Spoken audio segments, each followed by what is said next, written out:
Hey everyone, welcome back to the channel. If you're planning to work in Kuwait or just curious about the process, you're in the right place. In this video, we'll break down everything you need to know about obtaining a Kuwait work permit visa, from required documents to the steps you need to take once you receive your visa. In today's video, we'll be answering some common questions about obtaining a Kuwait work permit visa. Let's get started. Question 1. What is the required documents to obtain a Kuwait work permit visa? Here's what you'll need. A copy of your passport, which must be valid for more than 2 years.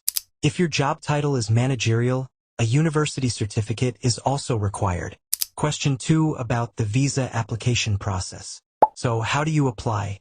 Companies in Kuwait submit work visa applications online through the Manpower system.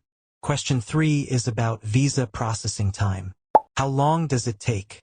If all your documents are in order and approved by the ministry, you can expect to receive your visa in less than a week. Question 4. What is next step after receiving the visa in Kuwait? Once the visa is issued, it's sent via email to the candidate's country.